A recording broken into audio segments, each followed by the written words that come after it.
സുഹൃത്തുക്കളെ, KKG ഇഫക്റ്റിന്റെ 128-ാം എപ്പിസോഡിലേക്ക് സ്വാഗതം. ഒരിക്കൽ ഗുരു നിത്യചൈതന്യയതി വിമാനത്തിൽ സഞ്ചരിക്കുകയായിരുന്നു. തൊട്ടടുത്തിരുന്ന ആളിനോട് അദ്ദേഹം ഇംഗ്ലീഷിൽ സംസാരിക്കാൻ ശ്രമിച്ചു. ഒരു പ്രതികരണവും ഉണ്ടായില്ല. അയാൾക്ക് ഇംഗ്ലീഷ് അറിയില്ലായിരിക്കും എന്ന് ഗുരു കരുതി. കുറച്ച് സമയം കഴിഞ്ഞപ്പോൾ വളരെ നല്ല ഇംഗ്ലീഷിൽ അദ്ദേഹം ഗുരുവിനോട് സംസാരിക്കാൻ തുടങ്ങി. ഗുരു അത്ഭുതത്തോടെ ചോദിച്ചു, കുറച്ചു മുമ്പ് ഞാൻ താങ്കളോട് ഇംഗ്ലീഷിൽ സംസാരിച്ചപ്പോൾ ഒന്നും പ്രതികരിച്ചില്ലല്ലോ. അപ്പോൾ അയാൾ പറഞ്ഞു, ഞാൻ ഒന്നും സംസാരിക്കാതിരുന്നത് അപ്പോൾ പ്ലെയിൻ ഫ്രാൻസിന് മുകളിലായിരുന്നതിനാലാണ്. സ്വന്തം രാജ്യത്ത് ഞങ്ങൾ മാതൃഭാഷ മാത്രമേ പറയാറുള്ളൂ. സുഹൃത്തുക്കളെ, വിദേശികൾ അവരുടെ മാതൃഭാഷയെ ബഹുമാനിക്കുന്നത് കണ്ടോ? നമ്മുടെ മാതൃഭാഷ മലയാളമാണ്.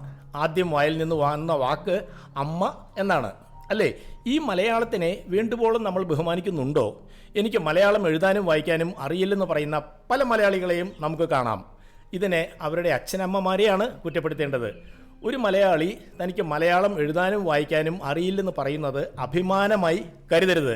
അത് ഒരുതരം അല്പത്വം മാത്രമാണ്. Bye from KKG.